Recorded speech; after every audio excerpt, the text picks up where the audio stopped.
What's up, everyone? Welcome back to another edition of Inside the Lines. I'm back here with my guy TJ, right? One of the best scouts I personally know, right? We always had conversations back when we were, roommates in undergrad, and starting with a guy like Patrick Mahomes, he called him, but then again, he didn't think he was going to be this good, right? Guys like JOK, Jeremiah Owusu-Koramoah for the Browns, Cameron Kinchens last year, kind of predicted that Brian Thomas Jr., who was drafted a little bit later in that first round, had as much, if not more, potential than Malik Neighbors. Although Malik Neighbors received all the flowers, rightfully so. I mean, he had a really good rookie year, but I think Brian Thomas Jr. had a comparable one, if not better. So I'm back here with him. I value his opinion very much as it pertains to these upcoming prospects, and this draft season starts to wind down because we approach the draft about 2 weeks out. I kind of wanted to get him on and get his input on what he thought about this year's class. So welcome, T. Hey, yes, sir. Thanks for having me. Of course.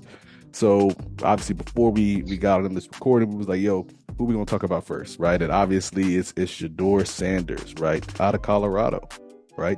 One of the most controversial prospects in this class, right? Obviously, you take a look at his stats there. T, what are your overall impressions on Shedeur Sanders as a prospect?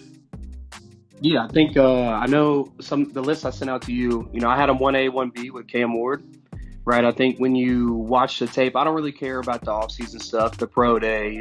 People get tricked by that type of stuff. The recent video of him patting the ball too many times.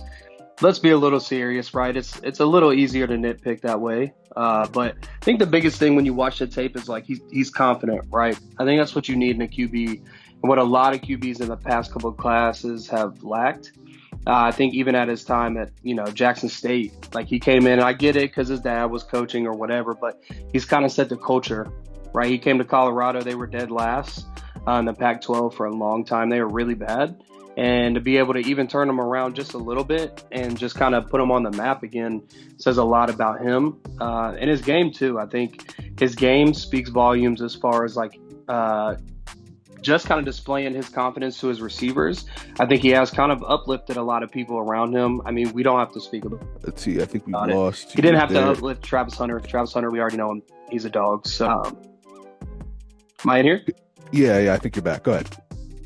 Yeah. So I was just saying, like, he can really uplift the people around him, right? Like Jimmy Horn, people of that nature. I just think, like, he doesn't really necessarily have a flaw. I think it's more his biggest flaw, I guess, to me would have to be like his patience. I think sometimes he's too quick to bail, right? And that may just be the nature of the game, especially college. It's flashier that way. Maybe it's designed that way for him to bail. I just want to see him be a little bit more confident in the pocket and deliver those strikes that he can. I mean, he has a great arm. Don't get me wrong. Like he doesn't have the strongest arm in the class, but his arm is not weak. So you don't have questions about the physical limitations that I've been seeing, amongst all these draft experts, and Stu, you don't have a concern about lack of his physical traits that might cap his ceiling at all? No, I don't see that as an issue. I don't think we put too much emphasis on that in the quarterback position, right? Because we also see people who are a little bit bigger than him, a little bit stronger than him, do less. So I think it just comes down to true quarterback talent, and he has it. He has that ability. So the physical attributes, I don't really care as much. It's fine. We've seen people, Russell Wilson, Drew Brees, they're smaller, succeed. We've seen people, Kyler even. We've seen people that are bigger, Anthony Richardson, who I think Shedeur can step in and be better than automatically. So day one. So I don't think those are big issues. I think it's going into a system for him where he can, of course, kind of control the culture, right? Because he's a quarterback, you need him to be the captain, but in the right environment, though. And that's why me and you talk back and forth about where he should be drafted, where he shouldn't. But that's what it comes down to. He's a culture setter. I think he can really kind of carry a team where they need to go.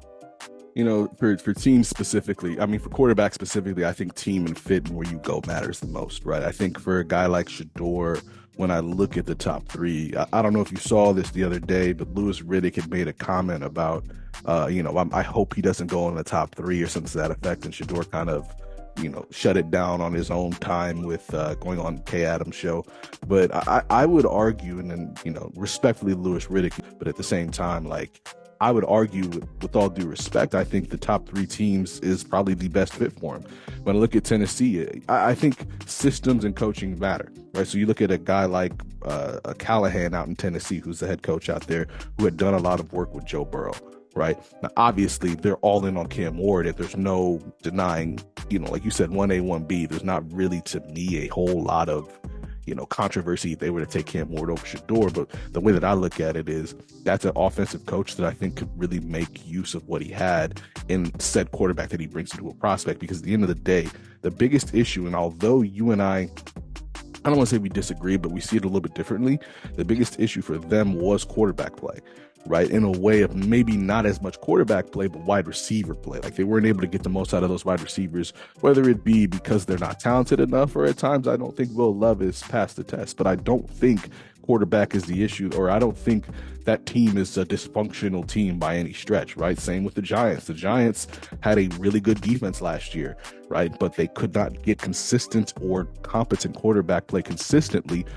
last season from the quarterbacks that they had. Same thing with the Browns, right? The Browns had some of the worst quarterback play in the league in, like, I don't know, almost a decade, if not 2 decades, right? Deshaun Watson was playing on par with Jamarcus Russell, right? You know what I mean? And their defense in itself, to me, it wasn't great. It wasn't the number one defense it was 2 seasons ago, right? But it was still competent enough to get them off the field. And when you're talking about a defense that's always on the field because of 3 and outs and turnovers, interceptions, things of that nature, right? If you get the right quarterback to come in, like a Shedeur, who could work with a Kevin Stefanski, who has experience with Pat Shurmur, right? To Bill Musgrave as well, along with Tommy Rees, who has experience with college quarterbacks, I would argue that'd be the best place for him, is someplace like Cleveland, personally. Yeah, no, I agree. I think it gets weird in the top 3. You know how I feel about Tennessee. I think Tennessee will probably go Travis Hunter, Abdul Carter, number 1. But the Browns, for sure, top fit for him. I think people are putting too much emphasis on the Giants. I feel like the Giants sometimes tend to overthink a lot of things. Like, they definitely got the Malik Neighbors pick right. Good for them. But look what happened with Saquon, what they ended up doing with him. A little bit of things of that nature. So I think he would even slide past that. The only team I worry about in the top 10, to be honest, is the Raiders, because his relationship with Tom Brady, right? And even though they got Geno, I get it. Geno, they got him for the 2-year deal, or two-year extension. That doesn't mean he has to play both years as a starter. He doesn't have to, right? And I think Shedeur get back to, like, developing. Tom Brady even said this the other day, like, we need to get back to developing quarterbacks in the NFL, and that's the problem. We draft these guys, top 10 or beginning of the second round, and we don't develop. We just throw them in there and hope that they do good. And we have to give them the time to actually, get accustomed to the NFL. So, and I think every quarterback, there hasn't been many. There's been a few prospects that I can name off the top of my head that, like, man, you can come in day one and start. Number one being and be great. Number one being Andrew Luck. He was a dog, the best college prospect ever. So I think Shedeur would benefit from that. I think he would benefit from coming in and kind of sitting for a little bit, sitting behind a guy in Geno who has been really professional in his career and had, great success here recently, and just learn for a little bit and then come in and take over. Yeah, no, I think there'd be 3 teams in the top 10 that I think he'd benefit from. I think it'd be Cleveland for sure. I think New York would make a ton of sense as well. And I agree with you. I think the Raiders make a lot of sense as well, along with maybe the Saints. I'll add the Saints to that list. I think I know that you and I are moderately optimistic on Spencer Rattler, but at the same time, I do think it wouldn't hurt. I heard, obviously, there's conversations about him falling out of the top 10, with a team like New Orleans maybe liking Jackson Dart more, right? Although me personally, I'm not super high on Dart, respectfully, but at the same time, I do think those 4 teams make a lot of sense for Shedeur. Yeah. Another under the radar quarterback that you wanted to touch on was a guy by the name of Jalen Milroe. Yes, sir. Yeah, I think Jalen Milroe he's interesting, right? I tell you all the time, I don't really care too much about the underwear Olympics, any of that stuff. I love watching tape. It's probably my favorite thing to do because the tape doesn't lie, right? What do they say? The eye in the sky doesn't lie. No, Jalen sir. Milroe is a real interesting QB prospect because he has so many good attributes, and sometimes it doesn't correlate, and a lot of times it's perfected, right? And that's what's confusing. He also has dealt with a lot of change in college too, changing a coaching staff, changing the transfer portal. I mean, there was a time where he lost, a lot of his skill position players. He got brand new ones, a new OC, lost his head coach, right? Legendary head coach at that. So it becomes a little difficult to then put that in perspective. I gave Jalen Milroe a second round grade only because I feel like he's going to go right at the beginning of the second round. He's right outside of talent to me with Shedeur and Cam. I think he's right there, that 3-4 range, in QB prospects. I think he can be really good if he's utilized correctly, right? He has great legs too. And I think he didn't get to utilize that as much or as much as needed at Alabama, which is fine, right? Whatever. He still threw the ball a lot. 64%, that's a pretty decent QB percentage, right, in college. It's just about those turnovers, though, right? We see it. He has high turnover amounts. That's also, though, like when I went back and looked, a lot of those are late game. He's trying to force stuff. So let's not put that too heavily on him, even though it is a good amount, right? I think that can be cleaned up. But I like Jalen Milroe a lot in certain organizations, certain aspects. He's definitely a guy who doesn't need to start day one. He needs to probably sit the first year, kind of learn under somebody who plays like him. And that's important with the drafting process because not necessarily a runner, but he's a bigger body too. Like I like his size, right? And I want to see somebody be able to kind of teach him how to use it correctly. Whether that is running, whether that's staying in the pocket, play action, whatever it may be. I want to see him kind of develop behind a guy who is kind of like his same physique and has the same play. It's very interesting you say something like that because when you talk about fit perspective from Jalen Milroe, and not even before I even touch on fit, I also want to kind of talk about expectations. Right? There's always I always hate the the comp talks or whatever, right? But I've heard somebody say it was super interesting, right? Which is why some teams are probably going to be willing to take a chance on him. I heard somebody say he's got a ceiling of Colin Kaepernick, right? Mm-hmm. But a floor of rookie year Justin Fields. Justin Fields, and obviously I'm a little higher on Justin Fields than the person that gave this comp. Justin Fields has, to his perspective, survived in the NFL off athleticism alone. And he could see Jalen Milroe having that type of career. But the ceiling with Jalen Milroe being a guy that, you could potentially get to look like Colin Kaepernick to a degree, I found very fascinating. I think a lot of teams look at them look at his size, 6'2", 217, one of the fastest guys in the class, ran a 4.37, right? You're looking at that, you're like, wow, I could maybe do something with this, right? But at the same time, you were talking about those pick numbers, right? I mean, look at that 2024 number right there. Only 2,844 yards, 16 touchdowns, and 11 picks, right? That's not going to cut it. That's something that, to me, although I've seen the tape and although I agree with a lot of what you said, that 11 pick number is high at only 16 touchdowns. That's something that definitely would scare me off, right? But in terms of teams that I think would make sense for him, I think Cleveland and New York, but more so New York, right? And why New York? Because Brian Daboll's had experience with a guy like Josh Allen, who's got the size, who's got the athleticism, who's got a cannon for an arm, can make really, really tough throws. I think that's a guy like Jalen Milroe. I think that he would thrive there very, very well. For sure. Yeah, I think another, I always say this because the head coach is a QB guru. I would love to kind of see him in LA at the Rams because Stafford's not going to be there forever, right? We know that, especially after the talks this offseason. I feel like he could really use a guy like that, especially their offense is so fast and so schemed for somebody like Jalen Milroe, like Puka Nacua, Kyron Williams. Their O-line is getting even better, right? So they're getting these plays. Tyler Higbee at tight end, even though they got rid of Cooper Kupp. But yeah, those teams are definitely good. The only thing I worry with the Giants is, do they have a good enough run game yet to support Jalen Milroe? I don't think they have that yet. I think they'll get that again. I just don't think they have it yet because I think with Jalen Milroe's like interceptions, right, and his turnover worthy plays, you need to rely a little bit on the run game at times. And yes, he can run too. That's right. But you also don't want to run your quarterback into the ground that quickly. Be able to, rotate one or two backs in to kind of help him out. So, yeah, he's an interesting prospect. Like I said, if he was a little bit more consistent, I'd be able to kind of put my finger on him a little bit better. I just think he doesn't need to play his first year. Kind of give him some time, get him a whole off season, give him a whole season, just kind of watch, learn, if a player gets hurt, whatever, come in and play. But yeah, outside of that, man, he has to clean up the turnovers for sure. That's his downfall. For sure. Let me ask you a question, right? So, because the mocks I've seen has him going Cleveland in the second round. Right? So let's say Cleveland goes Travis Hunter, then goes Jalen Milroe round 2, 33rd pick. Right now, they just all the quarterbacks on their roster are Kenny Pickett, and they just signed Joe Flacco. I believe they were trying to get Kirk Cousins, but the Falcons seem to be very, very stubborn on their stance, right? Mm-hmm.